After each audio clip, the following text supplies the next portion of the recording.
नमस्कार दोस्तों। आज हम बात करेंगे पार्टनरशिप एक्ट के कुछ बहुत ही इम्पोर्टेंट टॉपिक्स के बारे में जो एग्ज़ाम के लिए भी क्रूशल हैं और प्रैक्टिकल लाइफ में भी बहुत यूज़ होते हैं। ये वीडियो आपको कंप्लीट समझाएगा। नेटवर्क ऑफ पार्टनरशिप और कंपनी में फ़र्क, mutual relationship between partners, authority of partners, dissolution of partnership, minor as partner effect of non registration of firm. तो चलिए शुरू करते हैं बिना किसी देरी के। इन नेटवर्क ऑफ पार्टनरशिप सबसे पहले बात करते हैं नेटवर्क ऑफ पार्टनरशिप के बारे में।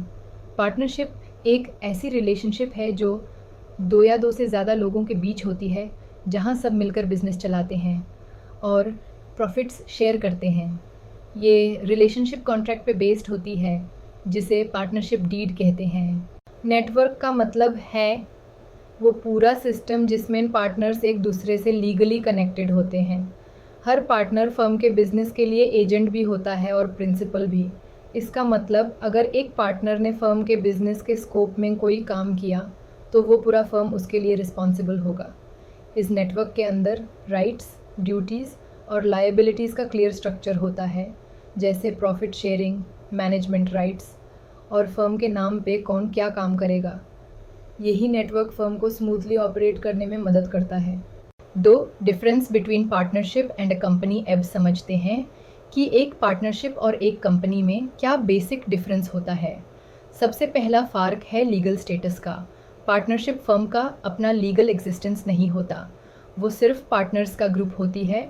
लेकिन एक कंपनी एक लीगल पर्सन होती है, यानी कि उसका अपना सेपरेट एग्जिस्टेंस होता है। रजिस्ट्रेशन पार्टनरशिप में ऑप्शनल होता है, लेकिन कंपनी के लिए रजिस्ट्रेशन मैंडेटरी होता है अंडर कंपनीज एक्ट 2013। लायबिलिटी के केस में पार्टनरशिप में पार्टनर्स की लायबिलिटी अनलिमिटेड होती है, जबकि कंपनी में मेंबर्स की लायबिलिटी लिमिटेड होती है। मैनेजमेंट भी डिफरेंट होता है। पार्टनरशिप में सब पार्टनर्स बिजनेस मैनेज करते हैं, लेकिन कंपनी में मैनेजमेंट बोर्ड ऑफ डायरेक्टर्स के हाथ में होता है।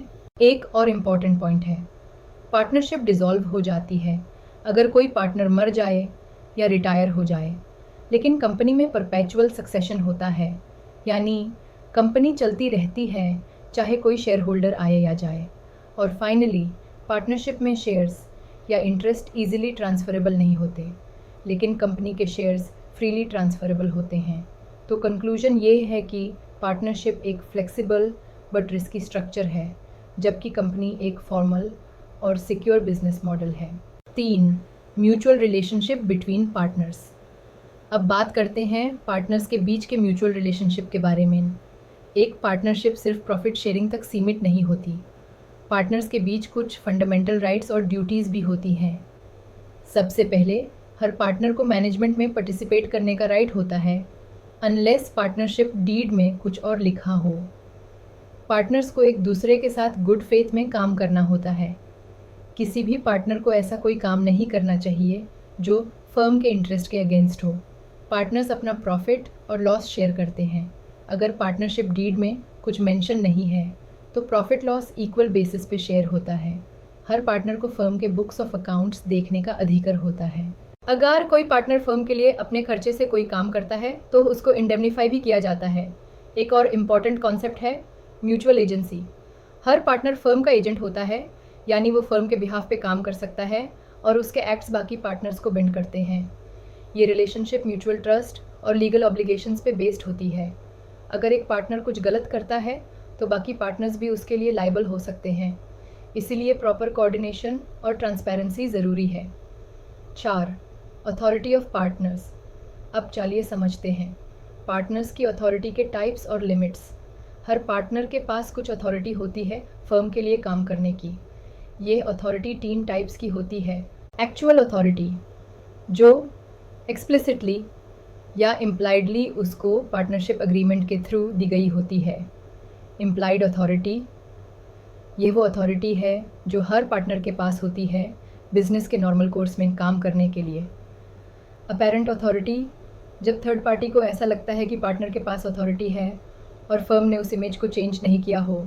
लेकिन अगर एक पार्टनर कोई ऐसा काम करता है जो फर्म के नॉर्मल बिजनेस से रिलेटेड नहीं है, जैसे रियल एस्टेट फर्म का पार्टनर कार डीलरशिप कॉन्ट्रैक्ट करे तो वो एक्ट फर्म के लिए बाइंडिंग नहीं होगा जब तक बाकी पार्टनर्स उसे रेटिफाई न करें।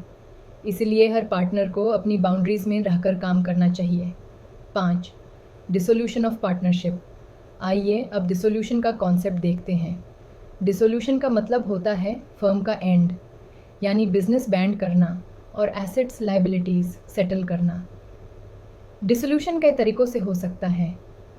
बाय एग्रीमेंट, अगर सब पार्टनर्स अग्री करें तो फर्म डिसॉल्व की जा सकती है। कंपल्सरी डिसोल्यूशन, जैसे एक पार्टनर इंसॉल्वेंट हो जाए या बिजनेस इलीगल हो जाए। डिसोल्यूशन बाय कोर्ट, अगर किसी पार्टनर ने मिसकंडक्ट किया हो या वो अपना काम नहीं कर पा रहा हो। बाय नोटिस, अगर पार्टनरशिप एट विल है तो कोई भी पार्टनर एक रिटन नोटिस देकर फर्म को डिसॉल्व कर सकता है।